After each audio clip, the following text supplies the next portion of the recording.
Hello everyone, welcome to exam quest. मैं Anish Mohan, former excise inspector. आज के लेक्चर के अंदर हम फिस्कल पॉलिसी कवर करने वाले हैं। लेक्चर की पीडीएफ आप हमारे टेलीग्राम चैनल एग्जाम क्वेस्ट 247 से डाउनलोड कर सकते हैं। डिस्कशन के लिए आप एग्जाम क्वेस्ट अड्डा ज्वाइन कर सकते हैं। वीडियो को लाइक ज़रूर करें, कमेंट्स में डाउट पूछें, अपने दोस्तों के साथ शेयर करें और अभी तक अगर आपने हमारे चैनल को सब्सक्राइब नहीं किया तो चैनल को सब्सक्राइब करें। देखिए, दो तरह की पॉलिसी हमें इंडियन इकॉनमी के अंदर पढ़नी है। पहली पॉलिसीज़ वो हैं जो डायरेक्टली गवर्नमेंट बनाती है, उन पॉलिसीज़ को हम कहेंगे फिस्कल पॉलिसी। फाइनेंस से रिलेटेड चीज़ों को, फाइनेंस से रिलेटेड पॉलिसीज़ जो होती हैं उनको फिस्कल पॉलिसी कहा जाता है। दूसरी पॉलिसी जो हम पढ़ेंगे वो पॉलिसी होगी मॉनेटरी पॉलिसी। ये जो मॉनेटरी पॉलिसी है ये सेंट्रल बैंक बनाता है। तो इंडिया का सेंट्रल बैंक कौन है? आरबीआई। ये आरबीआई बनाता है।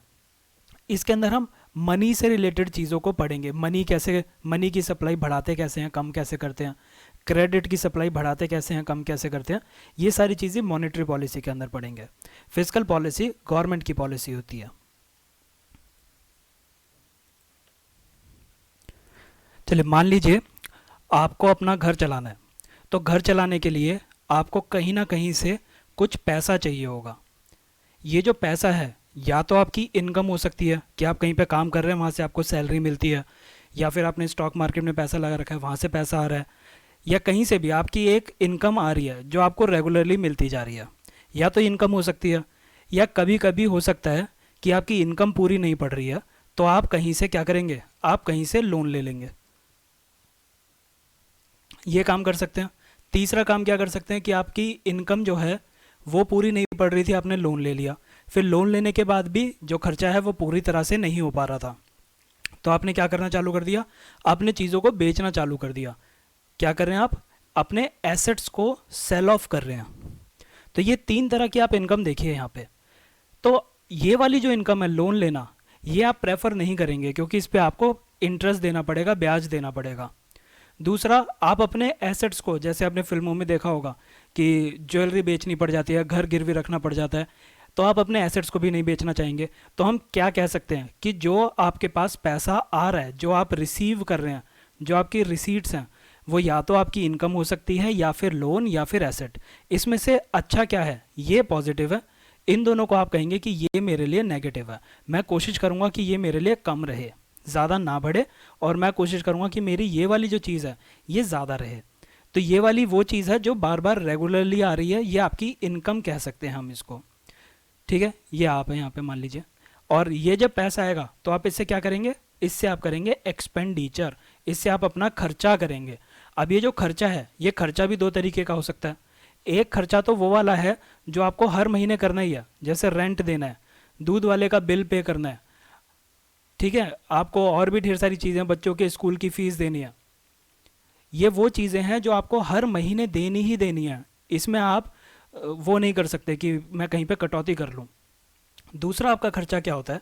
दूसरा खर्चा है आपका कि आपके पास जो पैसा है, आपने उससे अपना बिजनेस खोल लिया, आपने अपना मकान बना लिया उससे,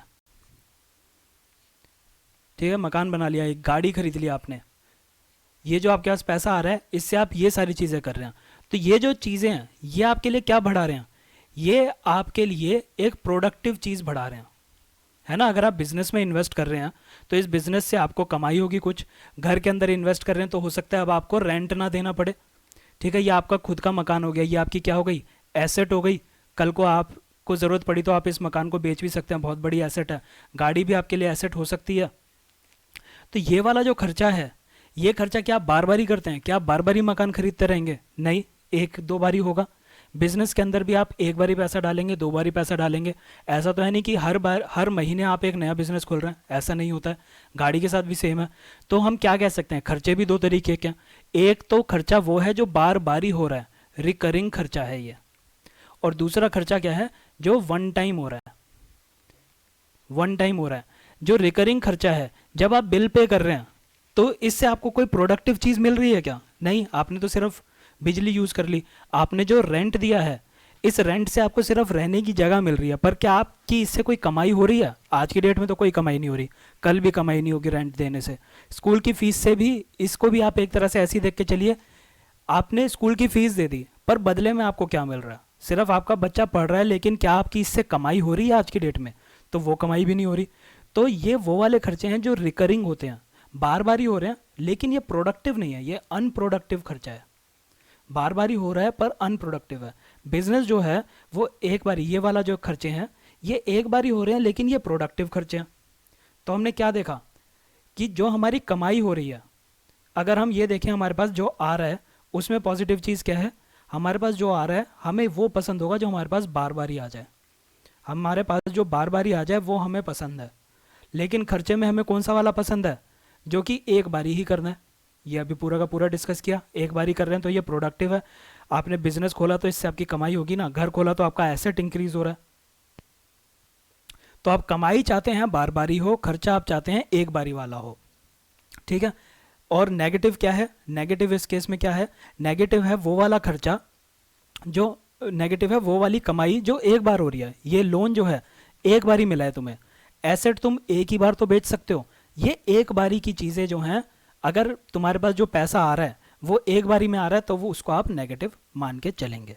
और खर्चे में जो खर्चा बार बार ही हो रहा है वो वाला नेगेटिव है। तो ये ऐसे उल्टा चल रहा है, कमाई जो बार बार हो रही है वो अच्छी है, लेकिन खर्चा जो बार बार ही हो रहा है वो गंदा है।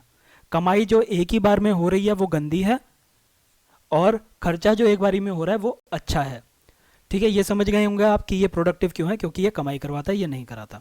तो अब ये जो हमने देख लिया कि जो चीज़ें हमारे पास जो रिसीट हो रही हैं, जो हम रिसीव कर रहे हैं, रिसीव करने वाली चीज़ें दो हैं, एक रिकरिंग और दूसरी वन टाइम। और खर्चा जो हम कर रहे हैं वो भी दो तरह का है, एक जो बार बार ही हो रहा है रिकरिंग, और दूसरा वन टाइम। ये हमें पसंद है जो बार बार कमाई हो रही है, ये खर्चा हमें पसंद है जो एक ही बार हो रहा है। ये हमें पसंद नहीं है, ये हमें पसंद नहीं है रिकरिंग वाला, ठीक है। तो अब हम इसको इकोनॉमी की टर्म्स में देखें, जो रिकरिंग चीज़ें होती हैं उनको कहते हैं रेवेन्यू। तो ये क्या बन जाएगा? ये रिसीट है जो हमें रिसीव हो रही है, ये एक्सपेंडिचर है, ठीक है। तो जो बार बारी हो रही है उसको हम रेवेन्यू कहते हैं, जो एक बारी हो रहा है उसको हम कैपिटल कहते हैं, ठीक है। तो अब ये क्या बन गया? रेवेन्यू रिसीट बन गई, ये बन गई कैपिटल रिसीट, ये हो गई रेवेन्यू एक्सपेंडिचर, और ये हो गया कैपिटल एक्सपेंडिचर, ठीक है। अब हम देखेंगे कि गवर्नमेंट में हम इसको कैसे ट्रांसलेट करते हैं अपने इस एग्जाम्पल को। तो जो गवर्नमेंट है, गवर्नमेंट भी क्या चाह रही होगी? गवर्नमेंट चाह रही होगी कि उसके पास कहीं से पैसा आए और वो उस पैसे को खर्च करे। पैसा क्यों खर्च करना है? क्योंकि उसको एडमिनिस्ट्रेशन चलाना है डेली का, ठीक है। जो आप नौकरी की तैयारी कर रहे हैं उस नौकरी की सैलरी देनी है, लोगों को पेंशन देनी है, ठीक है। तो ये एडमिनिस्ट्रेटिव खर्चा है। दूसरा खर्चा होता है कि गवर्नमेंट को लोगों का वेलफेयर करना है, पेंशन की पॉलिसीज चलानी है, लोगों को स्कॉलरशिप देनी है, फिर फूड सिक्योरिटी एक्ट के अंदर लोगों को खाना पहुंचाना है, बहुत सारी चीज़ें करनी है वेलफेयर के लिए। और क्या कर सकता है? और गवर्नमेंट को खर्चा क्यों करना है? ताकि वो रोड बना सके, इंफ्रास्ट्रक्चर बना सके, ठीक है, अपने नए नए पीएसयू खड़े कर सके, ये सारे काम करने हैं उसको। तो गवर्नमेंट के साथ भी यही चीज़ होती है। देखिए, जो एडमिनिस्ट्रेशन रन करना है, जिसमें आपको लोगों को सैलरी देनी है, लोगों को सैलरी देनी है, लोगों की पेंशन देनी है, स्कॉलरशिप देनी है, या किसी की वेलफेयर की स्कीम चलानी है जैसे कि फूड सिक्योरिटी एक्ट, तो ये जो सारे के सारे खर्चे हैं, इस खर्चे से गवर्नमेंट की कोई कमाई नहीं हो रही, ये खर्चा बस उसको करना है, लेकिन ये खर्चा उसका बार बार ही हो रहा है, रिकरिंग नेचर का है। हर महीने वेलफेयर स्कीम के पैसे जाएंगे, हर महीने सैलरी जाएगी, हर महीने स्कॉलरशिप जाएगी, ये रिकरिंग है, बार बार ही होगा। तो इस वाले खर्चे को हम क्या कह देते हैं? गवर्नमेंट का रेवेन्यू एक्सपेंडिचर, ठीक है। और दूसरा क्या होता है गवर्नमेंट का? Capital expenditure. कैपिटल एक्सपेंडिचर क्या है? गवर्नमेंट ने सड़क बना दी, ये जो सड़क है अब दो एरियाज़ को कनेक्ट कर रही है, तो इन दोनों एरियाज़ में फैक्ट्री लग सकती है। मान लीजिए ये मार्केट है, तो अगर वो यहाँ पे फैक्ट्री लगाएगा तो उसका सामान यहाँ पे ट्रांसफ़र होके बिक जाएगा। ऐसे ही कहीं पे रॉ मटेरियल मिल रहा है, तो अब सड़क बन गई है तो रॉ मटेरियल उस सड़क से फैक्ट्री तक पहुँच जाएगा, तो फैक्ट्री के अंदर सामान बन पाएगा। तो ये वाला जो खर्चा होता है ये एक बार ही होता है। रोड तो एक बार ही बन गई, तो उसको कैपिटल एक्सपेंडिचर कहते हैं। पर अब देखिए यहीं पे रोड बनाने में खर्चा एक ही बार हो रहा है, लेकिन रोड की जो मेंटेनेंस है, रोड की मेंटेनेंस तो आपको हर बार ही करनी पड़ेगी। हर मॉनसून के बाद, बारिश के बाद ये ख़राब हो जाएगी, तो आपको इसको मेंटेन करने के लिए खर्चा करना पड़ेगा। तो ये जो मेंटेनेंस का खर्चा है रोड का, वो किस चीज़ का हो जाएगा, वो आपका रेवेन्यू एक्सपेंडिचर हो जाएगा, क्योंकि बार बार ही हो रहा है। रोड तो आपकी ऑलरेडी बन चुकी है, अब उसकी रिपेयर करा के आप कुछ एक्स्ट्रा नहीं कर रहे। ये बिल्कुल हमारे डेप्रिसिएशन जो हमने एक बार समझा था उसके जैसा हो गया कि रोड अभी 100 रुपये का काम करवा के दे रही है हमें, फिर वो टूट गए, उसमें गड्ढे हो गए, तो वो 90 रुपये का ही काम करवा पाती है। तो हम क्या करेंगे, हम इसकी रिपेयरिंग करा देंगे, रिपेयरिंग करवा के हम इसको दोबारा से 100 की लेवल पे ले आएंगे। तो आपने एक्स्ट्रा खर्चा किया उसको रीस्टोर करने के लिए, आप 100 से 90 हुआ था उसको दोबारा 100 कर दिया। पर ये वाला जो खर्चा है, क्या ये खर्चा 150 पे लेके गया? नहीं। क्या ये 101 पे भी लेके गया? नहीं। वो सिर्फ 100 पे ही लेके जाएगा। कोई भी नई चीज़ थोड़ी बनाई है उसने, पुरानी चीज़ को ही रिपेयर कर दिया है। तो ये वाला खर्चा हो जाएगा आपका रेवेन्यू एक्सपेंडिचर। तो गवर्नमेंट के हाँ, मेंटेनेंस का रेवेन्यू एक्सपेंडिचर और रोड बनाने का कैपिटल एक्सपेंडिचर। तो हम कह सकते हैं कि गवर्नमेंट क्या चाहेगी कि मेरा ज़्यादा से ज़्यादा खर्चा जो है वो कैपिटल एक्सपेंडिचर हो और रेवेन्यू एक्सपेंडिचर मेरा कम हो। वहीं पे ही गवर्नमेंट को अब पैसा आएगा कहाँ से? तो कुछ तो गवर्नमेंट की ऐसी चीज़ें होंगी जो उसको बार बार मिल रही है, हर महीने मिल जाती हैं। वो हर महीने मिलने वाली चीज़ें कौन सी हो जाएंगी? टैक्स, टैक्स मिलता है। और दूसरी चीज़ें क्या होंगी जो बार बार मिलेंगी? वो है नॉन टैक्स रेवेन्यू रिसीट। ये वो रेवेन्यू रिसीट हैं, रिसीट मतलब रिसीव करना, मिलना, ये वो रिसीट हैं जो कि टैक्स से नहीं आ रही, दूसरे सोर्सेज से आ रही हैं। तो ऐसे दूसरे सोर्सेज क्या हो सकते हैं? तो देखिए, पीएसयू काम कर रहे हैं, पीएसयू के अंदर जब भी पीएसयू को प्रॉफिट होता है तो वो हर साल गवर्नमेंट को अपने प्रॉफिट में से डिविडेंड देती है। हर साल ये जो डिविडेंड है, अभी के लिए आप ऐसे मान लीजिए पीएसयू के प्रॉफिट का एक हिस्सा गवर्नमेंट को जाता है, क्योंकि गवर्नमेंट उसकी ओनर है। तो पीएसयू जो भी कमाएगी उसका प्रॉफिट का कुछ हिस्सा गवर्नमेंट के पास जाएगा। तो इस वाले को, डिविडेंड को हम क्या कह देते हैं? Non tax revenue receipt. ये किसी पे टैक्स थोड़ी लगाया है, एक तो टैक्स है, टैक्स तो आप समझते ही हैं जो लोगों के ऊपर लगा हुआ है। तो गवर्नमेंट के पास कौन सी रेवेन्यू रिसीट आ रही है? टैक्स रेवेन्यू रिसीट और non tax revenue receipt. Non tax में क्या हो जाएगा? Example, dividend from PSUs. दूसरी जगह से जो पैसा आ रहा है गवर्नमेंट के पास, ये वो पैसा होगा जो कि कैपिटल रिसीट कहलाया जाएगा। कैपिटल रिसीट कौन सी होंगी? जो एक ही बार में आ रही हैं, बार बार नहीं आती। तो ये कैपिटल रिसीट क्या हो जाएंगी? लोन लेना, जो हमने ऊपर देखा था, या फिर आप कोई सामान बेचोगे, एसेट को सेल करना। ये दोनों जो होंगे जहां पे भी वो। तो एसेट को सेल करने का मतलब क्या है? अपने पीएसयू को प्राइवेटाइज कर दिया, तो ये भी आपने अपने एसेट को बेचा। या फिर आप सुनते होंगे कि डिसइन्वेस्टमेंट हो गई, गवर्नमेंट ने अपने पीएसयू की, मान लीजिए कोई एक पीएसयू है XYZ लिमिटेड, ठीक है, XYZ गवर्नमेंट लिमिटेड, गवर्नमेंट इसकी 100% ओनर है। फिर इसने क्या किया? इसने कहा ए को कि अगर तुझे इस पीएसयू के अंदर हिस्सेदारी चाहिए, मुझे 1 लाख रुपए दे और मैं तुझे 1 लाख के बदले में अपनी ओनरशिप का 10% दे दूंगा। यानी कि गवर्नमेंट के पास रह जाएंगे 90% और ये जो ए आदमी है ये 1 लाख रुपए 10% ओनर बन गया है। इसको कहते हैं डिसइन्वेस्टमेंट। डिसइन्वेस्टमेंट जब आएगा तब डिटेल में देखेंगे। फिलहाल के लिए कैपिटल रिसीट में ये कहाँ पे क्या चीज़ है वो समझ लीजिए। तो डिसइन्वेस्टमेंट के अंदर आप अपने एसेट को, अपनी ओनरशिप को थोड़ा सा कम कर देती है गवर्नमेंट। तो गवर्नमेंट की कैपिटल रिसीट क्या हो जाएगी? या तो वो उधार ले रहा है या फिर अपना सामान बेच रहा है। तो जो पेपर के अंदर यूपीएससी का क्वेश्चन आता है, वो क्वेश्चन क्या आता है? वो तुम्हें कुछ ये दे देगा, रेवेन्यू के सोर्सेज दे देगा, ABCD ऐसे करके सोर्सेज दे देगा, और वो कहेगा इनमें से कौन सा कैपिटल रिसीट है। तो आपको सिर्फ ये देखना है कि ऐसी कौन सी रिसीट है जिससे या तो हम लोन ले रहे हैं या फिर हम अपने एसेट को रिड्यूस कर रहे हैं, अपने एसेट को रिड्यूस कर रहे हैं प्राइवेटाइज करके, सेल ऑफ करके, या फिर डिसइन्वेस्ट करके। ठीक है, तो ये कैपिटल हो जाएंगी। दूसरा तरीका देखने का क्या है? आप ये देख लीजिए ऐसी कौन सी चीज़ है जो एक ही बार हो रही है। लोन आप एक ही बार लेंगे, एसेट आपने एक बार ही बेच दिया, अब दूसरी बार सेम एसेट को तो नहीं बेच सकते ना, अब दूसरा एसेट बेचना पड़ेगा आपको। तो ये हो जाएगा कैपिटल की डेफिनेशन। रेवेन्यू में क्या देखोगे आप? कौन सी चीज़ें बार बार ही हो रही हैं। ठीक है, तो ये हमने देख लिया है। डिटेल में अभी नोट से देखेंगे, अभी आई होप आपको समझ में आ गया होगा। अब देखिए फिर से हम उसी अपने घर वाले एग्जाम्पल पे चलते हैं कि एक हाउस होल्ड है, आपको अपना घर चलाना है, तो आपके पास इनकम के क्या सोर्सेज हैं? एक सोर्स तो वो है जो आपके पास हर महीने आ रहा है, आपकी सैलरी। दूसरा सोर्स है जिसमें आप या तो उधार ले रहे हैं या अपने घर का सामान बेच रहे हैं, एसेट रिड्यूस कर रहे हैं।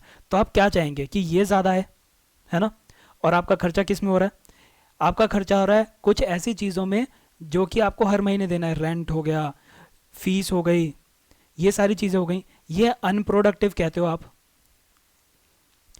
और दूसरा खर्चा आप किस चीज़ में कर रहे हैं, आपने अपने बिजनेस में इन्वेस्ट कर दिया, आपने अपना मकान बना लिया, ठीक है। ये दो तरह के खर्चे अभी आप देख लीजिए। तो आप क्या चाहेंगे कि मैं ज़्यादा खर्चा यहाँ करूँ। तो आपका गंदा खर्चा कौन सा है, गंदा खर्चा है आपका ये वाला। तो आप हमेशा ये चाहेंगे, मतलब आप खुद देख लीजिए, क्या आप कभी ये चाहेंगे कि मैं अपने घर के बिजली का बिल भरने के लिए किसी से उधार लूं, आप ऐसा बिल्कुल भी नहीं चाहेंगे ना। तो आप क्या चाहेंगे कि आप जो ये बिल भर रहे हैं ये आपकी इस सैलरी से कवर हो जाना चाहिए। आप क्या चाहते हैं कि जो आपका रेवेन्यू एक्सपेंडिचर है वो आपकी रेवेन्यू रिसीट से ही कवर हो जाना चाहिए। क्योंकि अगर मेरा खर्चा ये वाला जो खर्चा है ये कैसा खर्चा है, अनप्रोडक्टिव। आप क्या हो रहा है यहाँ पे आप क्या कह रहे हैं कि मेरा जो अनप्रोडक्टिव खर्चा है वो मेरी सैलरी से ही खत्म हो जाना चाहिए। अगर मैं अपने अनप्रोडक्टिव खर्चे के लिए उधार लूंगा तो ये उधार तो मेरे को हर महीने लेना पड़ जाएगा।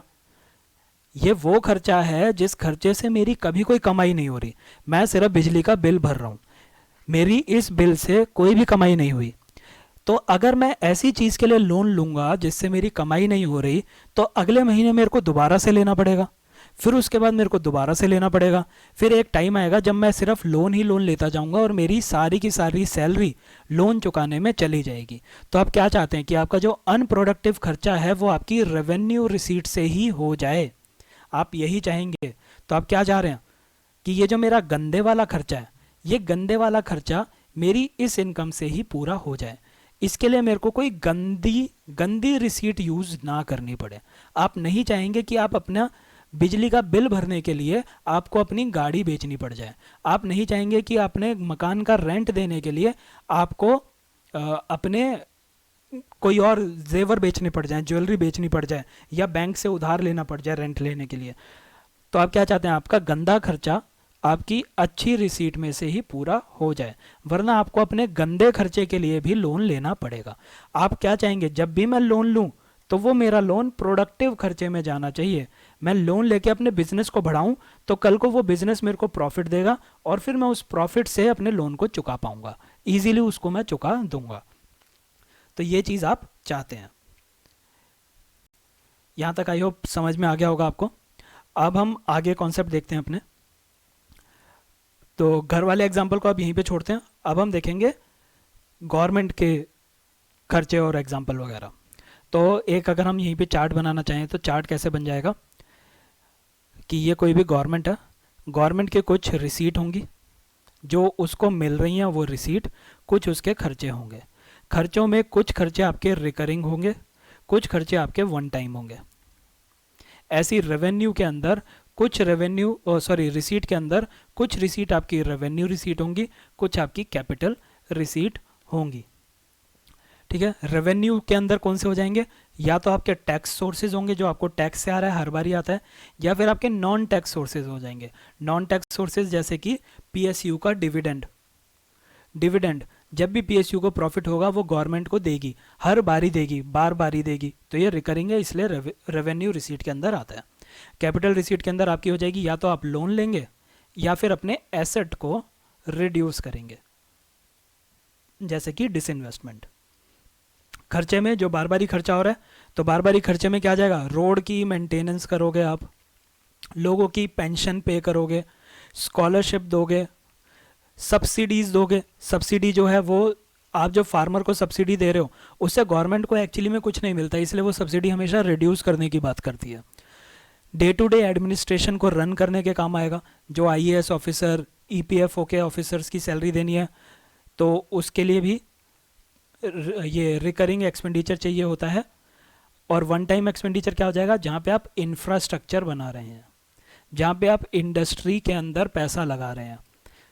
ठीक है, अब मैं पॉजिटिव वालों को काले मार्क कर रहा हूँ, ये पॉजिटिव है और ये पॉजिटिव है। आप चाहते हैं कि आपके ज़्यादा से ज़्यादा टैक्स मिले और नॉन टैक्स सोर्सेज मिले, कैपिटल आप कम लेना चाहते हैं और गंदे वाला क्या है, गंदे वाला है ये और ये। ठीक है, आप क्या चाहते हैं कि जो आपका ये वाला खर्चा है जो बार बार ही हो रहा है, यानी कि रेवेन्यू एक्सपेंडिचर जो है, रेवेन्यू एक्सपेंडिचर मेरा जो है मेरी इस इनकम से हो जाए, मेरे को इस गंदे खर्चे के लिए गंदी इनकम यूज ना करनी पड़े, इस गंदे खर्चे के लिए गंदी इनकम यूज ना करूं, मैं अपनी रेगुलर सैलरी से ही इस काम को कर लूं, ये आप चाहेंगे। ठीक है, तो अब यहीं पे ही हम देखेंगे, यहां पे आप देखिए, आप चाहते हैं कि आपका जो गंदा खर्चा है, गंदा खर्चा कौन सा है, रेवेन्यू रिसीट जो है आपकी, वो आपके अच्छे इनकम से पूरी हो जाए। अच्छी इनकम क्या है आपकी, रेवेन्यू, ये सॉरी ये एक्सपेंडिचर है माइनस रेवेन्यू रिसीट। अगर ये पूरी नहीं हो पाएगी तो आपको क्या करना पड़ेगा, आपको लोन लेना पड़ेगा या फिर एसेट को बेचना पड़ेगा। ठीक है, तो मान लीजिए आपका गंदा खर्चा है 100 रुपये और आपकी अच्छी इनकम है 90 रुपये। तो 100 रुपये का आपने खर्चा कर लिया, 90 रुपये आपकी इनकम आई, तो 10 रुपये की पूर्ति कहाँ से होगी, इस जगह से आपको करनी पड़ेगी। ये जो 10 रुपये होंगे, ये जो आपने रेवेन्यू, जब हम रेवेन्यू और रेवेन्यू को देखते हैं तो ये जो 10 रुपये होंगे, इस 10 रुपये को हम क्या कहेंगे कि ये रेवेन्यू डेफिसिट है हमारा। और रेवेन्यू डेफिसिट बहुत ही गंदा होता है, सबसे गंदा जो होता है वो रेवेन्यू डेफिसिट होता है। डेफिसिट का क्या मतलब होता है, डेफिसिट का मतलब है, डेफिसिट का मतलब है कमी, और सरप्लस का मतलब होता है, सरप्लस का मतलब होता है ज्यादा। तो डेफिसिट है कमी, सरप्लस है ज्यादा। तो जब आपकी इनकम ज्यादा होगी, मान लीजिए अगर हमारे इसी एग्जांपल के अंदर आपकी इनकम होती है 110 रुपये और आपका खर्चा होता है 100 रुपये, तो आपको जो 10 रुपये बच रहे हैं, अब आपके जो ये 10 रुपये बच रहे हैं, ये 10 रुपये सरप्लस कहलाए जाएंगे, इनको कहेंगे रेवेन्यू सरप्लस। ठीक है, तो जब आपकी इनकम, रेवेन्यू इनकम ज़्यादा है रेवेन्यू एक्सपेंडिचर से, उसको रेवेन्यू सरप्लस कहते हैं। जब आपकी रेवेन्यू इनकम कम है रेवेन्यू एक्सपेंडिचर से, रेवेन्यू इनकम कम है रेवेन्यू एक्सपेंडिचर से, तो उसको रेवेन्यू डेफिसिट कहा जाता है। दूसरा जो डेफिसिट, जो दूसरी तरीके की कमी हमें पढ़नी है, उस कमी को कहते हैं फिस्कल डेफिसिट, फिस्कल डेफिसिट।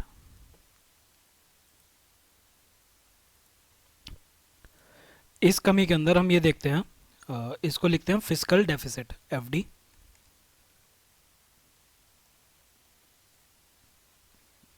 ये जो कमी है इसके अंदर हम देखते हैं कि हमारा टोटल खर्चा कितना हो गया। देखिए रेवेन्यू डेफिसिट में हम क्या देख रहे थे, revenue expenditure minus revenue receipt.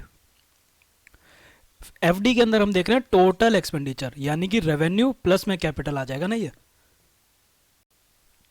तो इसमें पूरा खर्चा माइनस में, माइनस के अंदर तुम्हारी revenue receipt, revenue receipt plus में कैपिटल रिसीट। पर यहां पे एक कंडीशन है, दो तरह की रिसीट होती है ना, रेवेन्यू रिसीट और कैपिटल रिसीट होती है, और खर्चे भी दो तरह के होते हैं, रेवेन्यू एक्सपेंडिचर और कैपिटल एक्सपेंडिचर। तो खर्चे के अंदर तो रेवेन्यू और कैपिटल दोनों पूरे पूरे आ गए। जो हम माइनस करेंगे रिसीव के अंदर करेंगे, तो रेवेन्यू रिसीट तो पूरी आ गई, कौन कौन सी, tax plus non tax. Capital receipt के अंदर आपने देखा था दो तरह की चीज़ें थी, लोन, या तो आप उधार लोगे या फिर आप अपना सामान बेचोगे। तो जब आप सामान बेच रहे हो तो क्या आपके ऊपर ये कोई उधार चढ़ा है, क्या आपके ऊपर कोई उधार चढ़ा है, तो सामान बेचने में आपने कुछ भी उधार नहीं लिया। ये जो आपने सामान आज बेच दिया है, इसके लिए तुम्हें कल कोई पेमेंट नहीं करनी है। लोन में तो क्या है, आज तुम्हें 100 रुपये मिल गए, फिर तुम इंटरेस्ट देते रहोगे और कुछ सालों के बाद वो 100 रुपये चुकाने भी हैं। लेकिन सामान बेच दिया तो तुम्हें बाद में कुछ नहीं चुकाना, बस अभी तुम्हारे एसेट जो है वो रिड्यूस हो गया। तो हम कह सकते हैं कि एक ये जो लोन है ये डेट क्रिएटिंग रिसीट है, यानी कि इससे तुम्हारा उधार बन रहा है, डेट क्रिएट हो रहा है, डेट क्रिएटिंग रिसीट होती है ये, डेट क्रिएटिंग कैपिटल रिसीट है ये। और ये जो सामान बेच रहे हो ये क्या हो गया, नॉन डेट क्रिएटिंग, इससे तुम्हारा डेट नहीं बन रहा है। ठीक है, तो non debt creating capital receipt. तो हम क्या करते हैं, फिस्कल डेफिसिट के अंदर हम किस किस चीज़ों को इंक्लूड करते हैं, टोटल एक्सपेंडिचर माइनस में रेवेन्यू रिसीट और कौन सी रिसीट साथ में? Non debt creating capital receipt, यानी कि लोन वाली चीज़ को हम इसके अंदर नहीं रखते हैं। कौन सी नहीं रखते? लोन वाली। ठीक है, तो non debt creating capital receipt आ जाती है इसके अंदर। बस ये आपके फिजिकल डेफिसिट का फॉर्मूला है। अब इसी से ही जुड़े हुए वो सवाल पूछते रहते हैं, उस सवाल के लिए मैं इसी फॉर्मूले को थोड़ा सा और एक्सपेंड करके लिखूंगा। तो देखिए पहले मैं आपकी सहूलियत के लिए यहाँ पे लिख देता हूँ, रिसीट आपकी कितनी तरह की हैं। रेवेन्यू रिसीट है, कैपिटल रिसीट है। रेवेन्यू के अंदर आपकी टैक्स रेवेन्यू रिसीट्स हैं और नॉन टैक्स रेवेन्यू रिसीट हैं। कैपिटल के अंदर आपकी लोन है और आपकी एसेट रिड्यूस करने वाली है। लोन को हम कह देंगे कि इससे उधार बन रहा है ना, तो डेट क्रिएट हो रहा है, तो यह डेट क्रिएटिंग कैपिटल रिसीट। और ये एसेट क्या हो गया? एसेट बेचने को कहेंगे non debt creating capital receipt. ये आपकी सारी की सारी रिसीट हो गई हैं। ठीक है, और आपके एक्सपेंडिचर के अंदर या तो रेवेन्यू एक्सपेंडिचर होगा या फिर कैपिटल एक्सपेंडिचर होगा। तो फिजिकल डेफिसिट क्या कहता है? फिजिकल डेफिसिट कहता है टोटल एक्सपेंडिचर, यानी कि रेवेन्यू प्लस कैपिटल। तो ये हो गया टोटल एक्सपेंडिचर, ये प्लस ये। माइनस में क्या माइनस कर देंगे? ब्रैकेट के अंदर आएगा ये वाली प्लस ये वाली, तो ये क्या होती है? Revenue receipt. तो सारी की सारी रेवेन्यू रिसीट प्लस में non debt creating capital receipt. Non debt creating capital receipt. तो अब देखिए, अगर हम पूरे खर्चे में से ये और ये हटा दें तो क्या बचा? यही तो बचा। तो मान लीजिए आपका टोटल खर्चा हुआ 100 रुपये, टोटल खर्चा हुआ आपका 100 रुपये। आपके टैक्स और नॉन टैक्स रेवेन्यू थे मान लीजिए 50 रुपये। आपकी non debt creating capital receipt थी 30 रुपये। तो आपका फिजिकल डेफिसिट कितना आ गया? 100 माइनस 50 प्लस 30 80। तो आपका फिजिकल डेफिसिट आ गया 20। तो यानी कि 20 रुपये की कमी पड़ रही है, 20 रुपये की कमी पड़ रही है। तो अब आप क्या करेंगे? इस 20 रुपये की कमी को कहाँ से चुकाएंगे? जो बचा वहीं से तो चुकाना पड़ेगा। इस 20 रुपये के लिए आपको क्या करना पड़ेगा? आपको डेट क्रिएट करवाना पड़ जाएगा। अब तो हम ये कह सकते हैं कि जो फिजिकल डेफिसिट है वो हमें ये बताता है कि हमें कितना बोरो करना पड़ रहा है, कितना बोरो करना पड़ रहा है। तो फिजिकल डेफिसिट हमारी टोटल बोरोइंग बताता है। रेवेन्यू डेफिसिट हमें क्या बता रहा था? रेवेन्यू डेफिसिट ये बता रहा था, रेवेन्यू डेफिसिट क्या बता रहा है कि रेवेन्यू एक्सपेंडिचर में से हमने रेवेन्यू रिसीट माइनस कर दी, यानी कि गंदे खर्चे को चलाने के लिए हमने अच्छी इनकम सारी की सारी माइनस कर दी। मान लीजिए गंदा खर्चा हमारा हो गया 100 रुपये और अच्छी इनकम हुई है हमारी सिर्फ 80 रुपये, तो बचे 20 रुपये। तो ये 20 रुपये कहाँ से आएंगे? ये 20 रुपये का लोन लेना पड़ेगा, बोरो करना पड़ेगा। तो रेवेन्यू डेफिसिट हमें क्या बताता है? रेवेन्यू डेफिसिट हमें बताता है कि रेवेन्यू एक्सपेंडिचर को पूरा करने के लिए कितना लोन लिया है। रेवेन्यू डेफिसिट बताएगा रेवेन्यू एक्सपेंडिचर को पूरा करने के लिए कितना लोन लिया, और फिजिकल डेफिसिट बताएगा कि टोटल एक्सपेंडिचर को पूरा करने के लिए, टोटल एक्सपेंडिचर को पूरा करने के लिए कितना लोन लिया। ये दो डेफिनेशन अगर याद हो गई तो मान लीजिए ज़्यादा क्वेश्चन जो हैं वो इन्हीं डेफिनेशन पे आते हैं। ज़्यादा गंदा कौन सा होगा? रेवेन्यू डेफिसिट ज़्यादा गंदा होगा। एक तीसरे तरीके का हमें डेफिसिट देखना है। तीसरे तरीके के डेफिसिट को कहते हैं हम प्राइमरी डेफिसिट। पीडी से दिखाते हैं इसको हम। जो इकोनॉमिक साइकिल होती है, इकोनॉमिक साइकिल कैसे चलती है? आपका पहले बूम चल रहा होता है, ये आपका ग्रोथ का पीरियड है, ये बूम आ रखी है, ये बूम एक पीक तक पहुंचती है, अपने हाईएस्ट तक पहुंचती है। फिर उसके बाद थोड़ा सा डी ग्रोथ होने लग जाती है, जिसको कहा जाता है रिसेशन का पीरियड आ रहा है। यही रिसेशन आता रहता है, फिर दोबारा से आपकी रिसेशन से रिकवरी स्टार्ट होती है। रिकवरी स्टार्ट हुई, या इसको थोड़ा सा और सुंदर बनाता हूं मैं।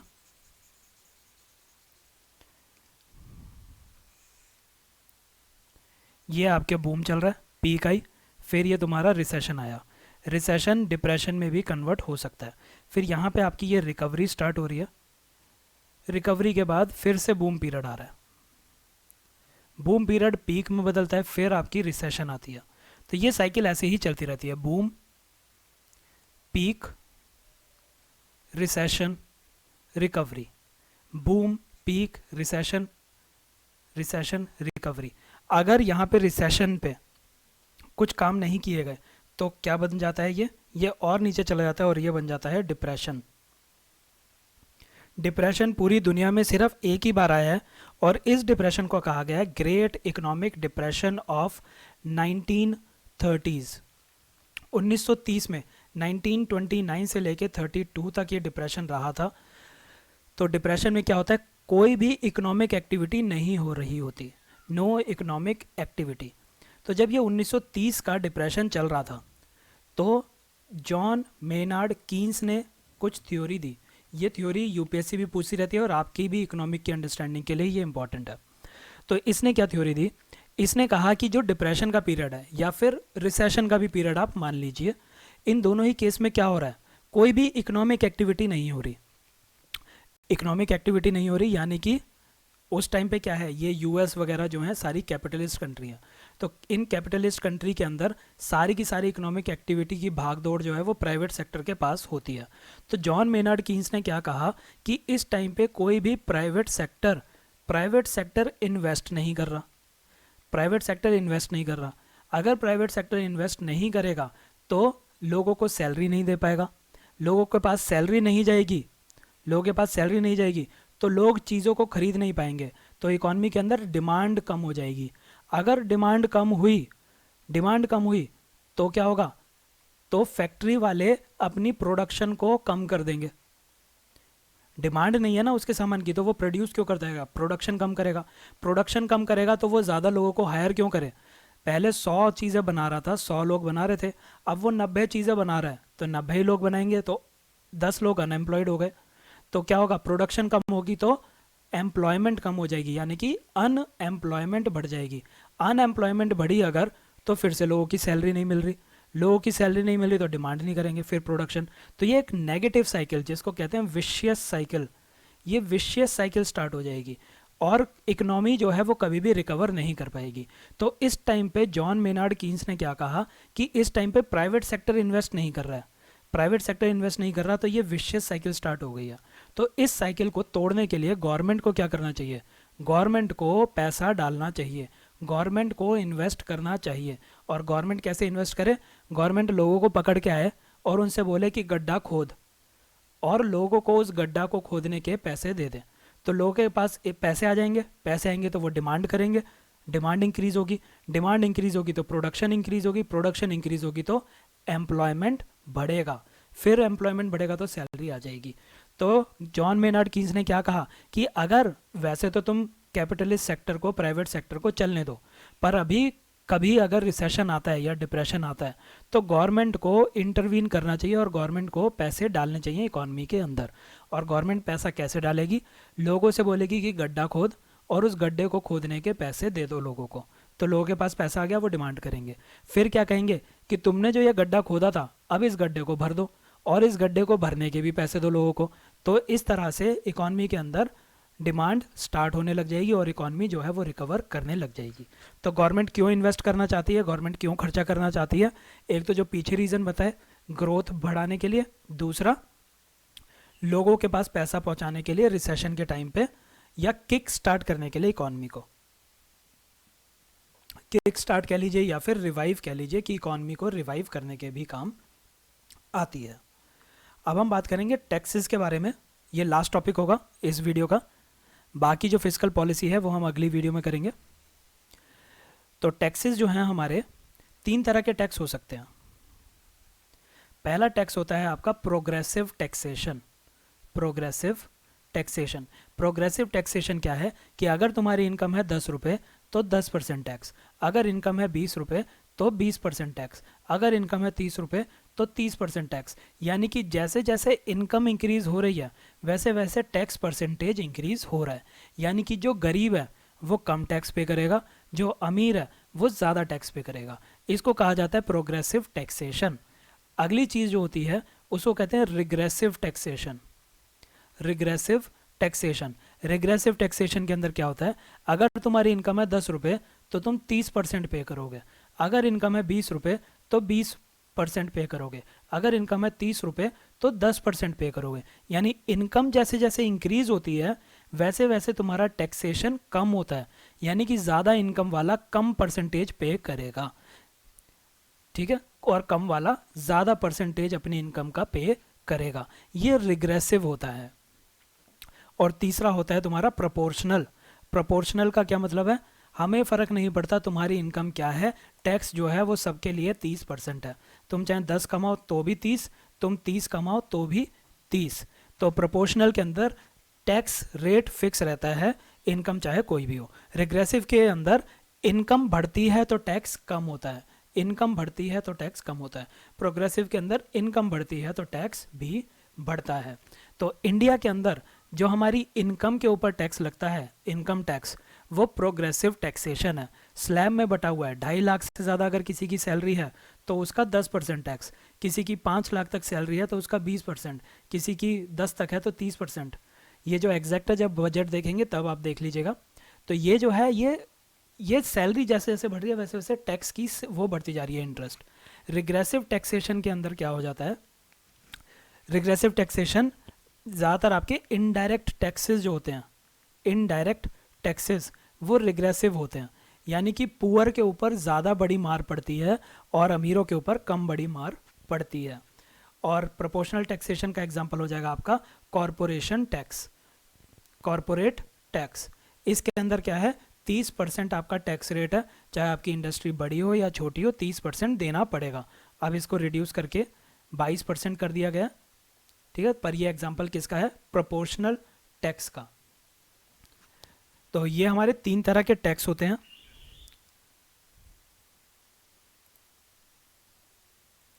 अब एक बारी नोट्स में से देख लेते हैं जो भी हमने आज के टॉपिक्स पढ़े हैं कि नोट्स क्या कहते हैं। ये बहुत ही इंपॉर्टेंट टॉपिक है, इसीलिए अगर समझ में ना आए तो पूछना ज़रूर। और अभी तक अगर आपको अच्छा लग रहा है लेक्चर तो लाइक कर दीजिए। और फिस्कल पॉलिसी क्या है, फिस्कल पॉलिसी में अभी तक हमने क्या देखा, गवर्नमेंट की रिसीट और एक्सपेंडिचर कैसे हमारी इकोनॉमी को इन्फ्लुएंस कर रही है, ये हमारा क्या हो गया, फिस्कल पॉलिसी हो गई। तो गवर्नमेंट की रिसीट क्या हो गई, गवर्नमेंट की टैक्सेशन पॉलिसीज़ और गवर्नमेंट की स्पेंडिंग पॉलिसीज़ हमारी इकोनॉमी को कैसे इन्फ्लुएंस कर रही है, उसको हम फिस्कल पॉलिसी कह देते हैं। तो fiscal policy is the use of government spending and taxation to influence economic condition. Economic condition कैसी, एम्प्लॉयमेंट, इन्फ्लेशन, ग्रोथ। ये अभी हम इन्फ्लेशन का नेक्स्ट लेक्चर के अंदर देखेंगे। ग्रोथ का मैंने आपको थोड़ा सा आइडिया दे दिया कीन्स की थ्योरी से, एम्प्लॉयमेंट का भी आपको कीन्स की थ्योरी से मिल चुका होगा। गवर्नमेंट जो है अगर ज़्यादा रेवेन्यू ले रही है, रेवेन्यू की जगह आप इसको रिसीट कर लीजिए, गवर्नमेंट की रिसीट अगर ज़्यादा है उसके खर्चे से तो वो सरप्लस, गवर्नमेंट अगर ज़्यादा खर्च कर रही है और कम रिसीट है तो डेफिसिट। तो जो भी उसको एडिशनल एक्सपेंडिचर करना होगा वो कहाँ से करेगी, बोरो करके करेगी। बोरो वो अपने देश में से भी कर सकती है और बाहर से भी कर सकती है।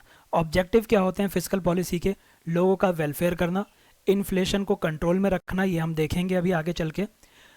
वेस्टफुल एक्सपेंडिचर नहीं करना, वेस्टफुल एक्सपेंडिचर को रिड्यूस करना, रिड्यूस करना। तो वेस्टफुल एक्सपेंडिचर कौन सा होता है, जल्दी बताओ, revenue expenditure. Capital expenditure productive है, हम उसको बढ़ाना चाहते हैं, ठीक है। चौथा इसका क्या टारगेट होता है कि अनड्यू बर्डन नहीं पड़ना चाहिए लोगों के ऊपर, तुमने टैक्स इतने ज़्यादा कर दिए कि लोग पे ही नहीं कर पा रहे। फिर इकोनॉमिक स्टेबिलिटी मेंटेन्ड रहनी चाहिए। कैपिटल फॉर्मेशन होनी चाहिए। कैपिटल फॉर्मेशन का क्या मतलब होता है ये आप याद कर लीजिए बिल्कुल, कि कैपिटल फॉर्मेशन जहाँ पे भी आ जाए तो इसका मतलब है इन्वेस्टमेंट। तो कैपिटल फॉर्मेशन अगर हो रही है यानी कि इन्वेस्टमेंट बढ़ रही है। सेविंग रेट्स स्टिमुलेट होने चाहिए, प्राइवेट सेक्टर को इंसेंटिव मिलना चाहिए, इनइक्वालिटी कम होनी चाहिए। इनइक्वालिटी कम कैसे होगी, जब प्रोग्रेसिव टैक्सेशन होगा। प्रोग्रेसिव टैक्सेशन क्या है, जैसे इनकम बढ़ रही है वैसे ही उनकी जो टैक्स रेट है वो इंक्रीज़ कर देते हैं। तो इसमें हम क्या करते हैं, गवर्नमेंट के पास सारा पैसा जा रहा है और गवर्नमेंट जो है वो वेलफेयर पे खर्चा कर रही है। तो अगर अमीर ज़्यादा पे कर रहे हैं और गवर्नमेंट वेलफेयर कर रही है पुअर का, तो इसका मतलब क्या हो गया कि अमीर से पैसा जो है लेके पुअर की भलाई में लगाया जा रहा है। यानी कि अमीर 100 रुपये कमा रहा है और पुअर जो है वो 2 रुपये कमा रहा है। पुअर 2 रुपये कमा रहा है, इन दोनों के बीच में इनइक्वालिटी है 98 रुपये की। गवर्नमेंट ने इसके ऊपर टैक्स लगा दिया 30%, 30 रुपये इससे ले लिए और वो 30 रुपये खर्च कर दिए इस पुअर के ऊपर। तो अब इसके पास कितने पैसे रह गए? इसके पास पैसे रह गए 70 और इसके पास कितने रुपए आ गए? 32। तो अब इनइक्वालिटी कितनी बची इनके पास? अब इनइक्वालिटी बची 68 की। तो इनइक्वालिटी रिड्यूस करने की कोशिश हो रही है। ये बहुत ही सिंपलिस्टिक है, तुम्हें याद रह जाए इसलिए ऐसे बताया मैंने। रेवेन्यू बजट क्या होता है? रेवेन्यू बजट कह देंगे जिसमें हम रेवेन्यू रिसीट और एक्सपेंडिचर को देखते हैं। ये मैं आपको पूरा बता चुका हूँ। रेवेन्यू रिसीट या तो टैक्स वाली होगी या नॉन टैक्स होगी, और रेवेन्यू एक्सपेंडिचर जो है आपका वो डे टू डे फंक्शनिंग के लिए जो लगता है वो होगा। इन दोनों के डिफरेंस को रेवेन्यू डेफिसिट कहते हैं। कैपिटल रिसीट, जो कैपिटल बजट होगा, बजट कह दिया, बजट का मतलब है रिसीट और एक्सपेंडिचर के बारे में बात कर रहा है। तो कैपिटल रिसीट और एक्सपेंडिचर की बात कर रहा है। कैपिटल एक्सपेंडिचर को कहाँ पे यूज़ करना चाहिए? कैपिटल एक्सपेंडिचर अच्छा खर्चा, ठीक है। तो ये जो अच्छा खर्चा है ये कहाँ पे यूज़ होता है? डेवलपमेंट में मशीन की, इक्विपमेंट की, बिल्डिंग बना रहे हो, हेल्थ फैसिलिटी बना रहे हो, रोड बना रहे हो, ठीक है, ये सारी चीज़ें होती हैं। तो देखिए अभी गवर्नमेंट का सबसे ज़्यादा खर्चा कहाँ पे हो रहा है? Public expenditure. Where does the money go? पैसा कहाँ पे जाता है? तो आप देखिए सबसे ज़्यादा पैसा कहाँ जा रहा है? इस चीज़ में जा रहा है। तो ये क्या चीज़ है? Interest payment. सबसे ज़्यादा इंडिया को इंटरेस्ट पे करनी पड़ रही है। अभी यहीं पे याद करो, fiscal deficit minus interest payment क्या होता है? प्राइमरी डेफिसिट होता है, ठीक है। तो फिर इंटरेस्ट पेमेंट सबसे ज़्यादा करनी पड़ रही है। डिफेंस में जा रहा है, सब्सिडीज़ में जा रहा है, और ये स्टेट को अपने टैक्स का कुछ हिस्सा गवर्नमेंट को, सेंट्रल गवर्नमेंट को, स्टेट्स को देना होता है, ठीक है। तो ये वो है। फिर पेंशन में जा रहा है, जो पेंशन आपको मैं इतनी देर से बोल रहा हूँ, ये सेंट्रली स्पॉन्सर्ड स्कीम्स जो हैं ये वेलफेयर स्कीम्स होती हैं। सेंट्रल सेक्टर स्कीम्स भी वेलफेयर के ही काम आती हैं। तो आप देख रहे हैं ज़्यादा खर्चा कहाँ हो रहा है? ज़्यादा खर्चा आपका हो रहा है रिकरिंग नेचर का, रेवेन्यू एक्सपेंडिचर। चलिए आगे देखते हैं। ये टॉपिक अब ज़्यादा इंपॉर्टेंट नहीं रहा है। पहले क्या होता था? प्लानिंग कमीशन होता था। प्लानिंग कमीशन हर 5 साल के लिए 5 ईयर प्लान्स बनाता था। इस 5 ईयर प्लान के अंदर वो लिखता था कि हम आने वाले 5 सालों के अंदर ये काम करने वाले हैं। फिर जब बजट पेश होता था, बजट के अंदर हर साल इस 5 ईयर प्लान्स के किसी ना किसी चीज़ के ऊपर कुछ कुछ पैसे खर्च कर रहे होते थे। मान लीजिए 5 ईयर प्लान में एक साल में इन 3 चीज़ के ऊपर खर्चा किया, ठीक है। तो बजट इन 3 चीज़ के ऊपर खर्चा कर रहा है, प्लस में कुछ अलग से खर्चा कर रहा है। तो जो खर्चा इन 3 चीज़ों के ऊपर हो रहा है, ऐसी चीज़ों के ऊपर खर्चा हो रहा है जो कि 5 ईयर प्लान के अंदर लिखी हुई हैं, उस खर्चे को कहा जाता था प्लान्ड एक्सपेंडिचर। प्लान्ड क्यों है? क्योंकि प्लानिंग कमीशन इसके लिए 5 ईयर प्लान के अंदर ऑलरेडी प्लान कर चुकी थी। और ये जो दूसरा खर्चा हो रहा है, इस खर्चे को कह देते थे नॉन प्लान एक्सपेंडिचर, ठीक है। तो प्लान्ड एक्सपेंडिचर ज़्यादातर होता था रोड बनाना, हाईवे बनाना, डैम्स बनाना। नॉन प्लान एक्सपेंडिचर क्या होते थे? Non plan expenditure day to day administration को रन करना और आपके मेंटेनेंस पे खर्चा करना, ये ज़्यादातर आपके रेवेन्यू खर्चे होते थे। तो गवर्नमेंट जो है बजट के अंदर इन दोनों को अलग अलग से दिखाती थी कि हमारा इस साल इतना प्लान्ड एक्सपेंडिचर हुआ और इतना नॉन प्लान एक्सपेंडिचर हुआ। लेकिन 2016-17 में गवर्नमेंट ने क्या किया? देखिए जैसे बीजेपी गवर्नमेंट आई, उसने प्लानिंग कमीशन को अबॉलिश कर दिया। प्लानिंग कमीशन अबॉलिश हो गई तो 5 ईयर प्लान अबॉलिश हो गए। अब कोई 5 ईयर प्लान ही नहीं बना, कोई 5 ईयर प्लान ही नहीं बचा। तो 2016 से जब प्लान ही नहीं है तो प्लान और नॉन प्लान एक्सपेंडिचर को अलग अलग दिखाने की क्या ज़रूरत है? तो गवर्नमेंट ने 2016-17 से क्या कर दिया? प्लान और नॉन प्लान एक्सपेंडिचर की जो डिफरेंस था उनको ख़त्म कर दिया। अब इन दोनों को अलग अलग नहीं दिखाया जाता। अब क्या दिखाया जाता है? सिर्फ कैपिटल एक्सपेंडिचर दिखाते हैं और रेवेन्यू एक्सपेंडिचर दिखाते हैं। कैपिटल एक्सपेंडिचर इकॉनमी के अंदर एसेट क्रिएट करता है, इसीलिए डिज़ायरेबल है, इससे हमारी ग्रोथ होती है। जबकि रेवेन्यू एक्सपेंडिचर जो है वो रिकरिंग है, मेंटेनेंस के काम आता है। लेकिन ये भूल जाइए अब किसी काम का नहीं रहा, ठीक है। नॉन प्लान जब होता था तो 70% तक नॉन प्लान ही होता था, पर उसको भूल जाइए। अब देखिए गवर्नमेंट का पैसा आ कहाँ से रहा है? तो देखिए सबसे ज़्यादा पैसा गवर्नमेंट का कहाँ से आ रहा है? बोरोइंग से आ रहा है। यानी कि क्या चीज़ होती है ये बोरोइंग्स? क्या होती हैं? Debt creating capital receipts. Borrowing यही तो होती है, डेट क्रिएटिंग कैपिटल रिसीट। और non debt creating capital receipt कौन सी है? ये वाली। ये मैं क्यों बता रहा हूँ? क्योंकि ये टर्म बहुत लंबी है, बहुत सारे लोगों को है ना ये याद करने में दिक्कत होती है, तो उन्हें समझ में नहीं आता कि फिजिकल डेफिसिट की डेफिनेशन क्या है। अब आई होप आपको समझ में आ जाएगा। Non debt creating capital receipt ये होती हैं। तो फिजिकल डेफिसिट क्या हो गया आपका, total expenditure minus revenue receipt, और रेवेन्यू रिसीट एंड ये वाली non debt creating capital receipt. Capital receipt क्या है आपकी, कैपिटल रिसीट ये है और ये है, ये आपकी कैपिटल रिसीट है। तो इस कैपिटल रिसीट में से हम कौन सी वाली लेते हैं, सिर्फ ये वाली, ठीक है। ये सब आपको याद नहीं करना है कि 13 रुपये है 14 रुपये, सिर्फ मैं आपको विजुअली दिखाना चाह रहा था। ये आपके लिए डायग्राम है कि गवर्नमेंट बजट, रेवेन्यू बजट और कैपिटल बजट। रेवेन्यू बजट के अंदर हम रेवेन्यू एक्सपेंडिचर में से रेवेन्यू रिसीट को माइनस करते हैं, और इन दोनों के डिफरेंस को हम क्या कह देते हैं, रेवेन्यू डेफिसिट। कैपिटल बजट क्या होता है, कैपिटल एक्सपेंडिचर और कैपिटल रिसीट से डील करता है। तो रेवेन्यू के अंदर तो सिर्फ ये आता है, फिजिकल डेफिसिट के अंदर क्या आ जाएगा, टोटल एक्सपेंडिचर, यानी कि ये वाला खर्चा प्लस में ये वाला खर्चा, टोटल एक्सपेंडिचर माइनस में ये वाली सारी की सारी रिसीट, रेवेन्यू रिसीट एंड ये प्लस है, एंड कैपिटल रिसीट में कौन सी, non debt creating capital receipt. ये भी दो तरह की होती है ना, डेट क्रिएटिंग जिसमें लोन ले रहे हैं, और नॉन डेट क्रिएटिंग। इस पर टाइम इसलिए दे रहा हूँ क्योंकि ये इंपॉर्टेंट है। ये मैं आपको समझा चुका हूँ, ये आप एक बार रीड कर लीजिएगा क्या लिखा हुआ है इसके अंदर, कुछ भी ऐसा नहीं है जो नहीं समझाया हुआ अभी तक। प्राइमरी सोर्स क्या है रेवेन्यू रिसीट का, टैक्स रेवेन्यू को प्राइमरी सोर्स कहते हैं। ये हम कल के लेक्चर में देखेंगे, डायरेक्ट टैक्स और इनडायरेक्ट टैक्स। फाइनेंस कमीशन को भी कल के लेक्चर में देखेंगे, और कल के ही लेक्चर के अंदर हम 15th फाइनेंस कमीशन की रिकमेंडेशन देखेंगे, और 15th फाइनेंस कमीशन के साथ साथ देखेंगे एफआरबीएम एक्ट, एफआरबीएम एक्ट को देखेंगे, और देखेंगे हम इसके अंदर जीएसटी को। ये 3 टॉपिक हमारे अगले लेक्चर में कवर होंगे। अच्छा, जब हम ये भी उसी के साथ कवर हो जाएगा, इसको आप देख लीजिए। नॉन टैक्स रेवेन्यू रिसीट क्या होती है, डिविडेंड जो उसको मिल रहा है पीएसयू से। सेंट्रल गवर्नमेंट ने स्टेट गवर्नमेंट को कुछ लोन दे रखा था, उधार पे दे रखा था, तो स्टेट गवर्नमेंट हर महीने इंटरेस्ट पे कर रही होगी। ये इंटरेस्ट क्या है, रिकरिंग नेचर का है, रिकरिंग नेचर का है, तो ये क्या हो जाएगा, रेवेन्यू, ये रेवेन्यू रिसीट हो जाएगी। कैसी रेवेन्यू रिसीट है, नॉन टैक्स रेवेन्यू रिसीट, ठीक है। किसी से टैक्स लेके नहीं लिया, स्टेट ने सेंटर को दे रखा था उधार, उसका पैसा वापस आ रहा है, इंटरेस्ट आ रही है। सारा का सारा पैसा जो है सेंट्रल गवर्नमेंट का कंसोलिडेटेड फंड में जाता है, पब्लिक रिसीट और पब्लिक एक्सपेंडिचर। तो पब्लिक एक्सपेंडिचर रेवेन्यू हो सकता है, कैपिटल हो सकता है, एक बार आप ये सब देख लेंगे।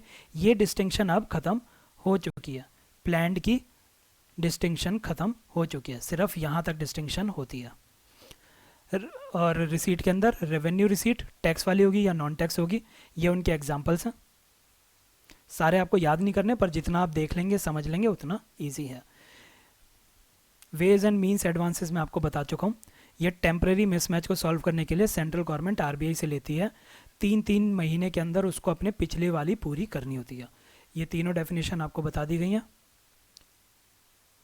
इन 3 को भी कवर कर लिया है बहुत ही अच्छे से। एक बार आप इसको देख लीजिए, नहीं समझ में आया हो तो कमेंट सेक्शन आपके लिए ओपन है, टेलीग्राम का डिस्कशन भी आपके लिए ओपन है। रेवेन्यू डेफिसिट जो है वो मोस्ट डेंजरस होता है, क्यों, क्योंकि रेवेन्यू डेफिसिट का मतलब है कि अपने डे टू डे खर्चे को चलाने के लिए उधार लेना पड़ रहा है, अपने बिजली के बिल को पे करने के लिए लोन लेना पड़ रहा है, ठीक है। जबकि लोन किस लिए होना चाहिए, अपने बिजनेस को बढ़ाने के लिए, अपने एसेट्स को इंक्रीज करने के लिए। प्राइमरी डेफिसिट हमें क्या बताती है, इंटरेस्ट पेमेंट। जितना कम प्राइमरी डेफिसिट उतनी ज़्यादा इंटरेस्ट पेमेंट, क्योंकि प्राइमरी डेफिसिट क्या है, physical deficit minus interest payment. तो अगर ये 100 था और ये 10 थी तो प्राइमरी डेफिसिट 90 आया, ये 100 था और ये 30 थी तो प्राइमरी डेफिसिट 70 आया। तो प्राइमरी डेफिसिट कम हो रहा है जब इंटरेस्ट पेमेंट बढ़ रही है, तो इंटरेस्ट पेमेंट हमें ये बताता है। ये हम एफआरबीएम एक्ट के साथ कवर करेंगे, ये पूरा एफआरबीएम का आपका पेज है,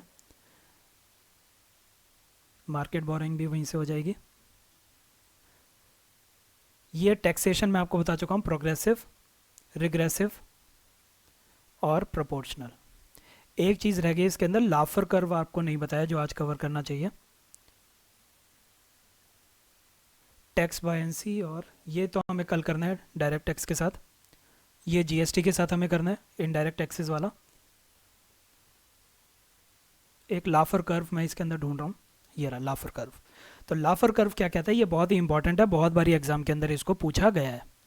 तो लाफर कर्व क्या कहता है, देखिए हमारी नॉलेज क्या कहती है, एक अगर किसी लेमन से पूछा जाए जो जिसने ज़्यादा इकोनॉमी नहीं पढ़ी है, तो वो क्या कहेगा कि गवर्नमेंट अगर टैक्स रेट बढ़ा देगी, रेट बढ़ा देगी तो गवर्नमेंट के पास ज़्यादा पैसा आएगा, यही लगता है। यानी कि अगर टैक्स रेट है 10% तो गवर्नमेंट के पास 10% टैक्स आ रहा होगा। तो हम ये मान के चलते हैं कि जब वो 30 कर देगी तो गवर्नमेंट के पास 30 आ रहा होगा, अगर वो 90 कर देगी तो गवर्नमेंट के पास 90 आ रहा होगा। तो रियलिटी में क्या होता है कि कुछ टाइम तक तो ये चीज़ फॉलो हो रही होती है कि जैसे जैसे हम टैक्स बढ़ा रहे हैं वैसे वैसे हमारे पास गवर्नमेंट के पास ज़्यादा पैसा आता जा रहा है। लेकिन एक पॉइंट ऐसा आता है जहाँ पे लोग कहते हैं यार ये तो हद होती जा रही है, गवर्नमेंट हमारे लिए कुछ काम तो कर नहीं रही लेकिन टैक्स बढ़ा रही है। पूरे दिन रात हम मेहनत कर रहे हैं और उसका 50% गवर्नमेंट ले जाती है। तो लोग क्या करेंगे, यहाँ पे अपने पैसे को छुपाना चालू कर देंगे, वो टैक्स की इवेजन स्टार्ट कर देंगे, टैक्स की चोरी स्टार्ट कर देंगे। तो अब क्या होगा, हमने टैक्स लगा रखा है 50%, लेकिन गवर्नमेंट के पास पहुँच रहा है 35%। तो गवर्नमेंट को लगा यार ये 35 तो कम पड़ रहा है, थोड़ा और टैक्स बढ़ाओ। गवर्नमेंट ने 70 कर दिया, लोगों ने चोरी बढ़ा दी और अब गवर्नमेंट के पास पहुँच रहे हैं कितने, सिर्फ 30%। तो गवर्नमेंट ने कहा लोग तो बड़े ही ख़राब होते जा रहे हैं, थोड़ा और टैक्स बढ़ाओ। गवर्नमेंट ने कर दिया 80%, लोगों ने चोरी और बढ़ा दी और गवर्नमेंट के पास जा रहा है 20%। तो ये जो है लाफर कर्व कहता है। लाफर कर्व क्या कहता है कि जब तुम टैक्स रेट को बढ़ाते हो तो इनिशियली आपकी जो पैसे आ रहे हैं आपके पास, टैक्स का रेवेन्यू आ रहा है, वो इंक्रीज़ होता है। लेकिन एक पॉइंट ऐसा आता है जब लोग टैक्स की इवेजन स्टार्ट कर देते हैं, आप रेट को बढ़ाते जा रहे हो, देखो रेट बढ़ रहा है यहाँ पे, टैक्स रेट बढ़ता जा रहा है, लेकिन जो आपके पास पैसा आ रहा है, जो आपकी कलेक्शन हो रही है, वो रिड्यूस होती जा रही है। इसको कहा जाता है लाफर कर्व। तो ये आपके लिए बहुत ही इंपॉर्टेंट कॉन्सेप्ट है। तो इसीलिए हमेशा इसको एक ऑप्टिमम लेवल पे रखना चाहिए, ऑप्टिमम लेवल होना चाहिए। ठीक है, ये हम कल ही करेंगे जब जीएसटी देख रहे हैं, तो टैक्स रिफॉर्म और ये सारी चीज़ें हम कल देखेंगे टैक्स के बारे में। आज की जो फिस्कल पॉलिसी है उसके अंदर हमें बस इतना ही देखना था। कल की वीडियो के अंदर काफ़ी ज़्यादा हम टैक्सेशन के बारे में पढ़ेंगे कि टैक्सेशन कितने टाइप के होते हैं, डायरेक्ट, इनडायरेक्ट, जीएसटी वगैरह, सरचार्जेस, सेस, इन सब चीज़ों के बारे में पढ़ेंगे। एफआरबीएम एक्ट के बारे में पढ़ेंगे, फाइनेंस कमीशन में एनके सिंह कमेटी की रिकमेंडेशंस पढ़ेंगे और जीएसटी करेंगे। छोटे छोटे टॉपिक्स हैं, 10-10, 15-15 मिनट के अंदर हम इसको फिनिश करेंगे। जीएसटी थोड़ा सा लंबा टॉपिक है, उसमें टाइम लगेगा। तो वीडियो को लाइक करना ना भूलें, चैनल को सब्सक्राइब करें, दोस्तों के साथ शेयर करें, और जो भी डाउट आता है कमेंट सेक्शन या फिर टेलीग्राम चैनल पे आप हमसे पूछ सकते हैं। Thank you.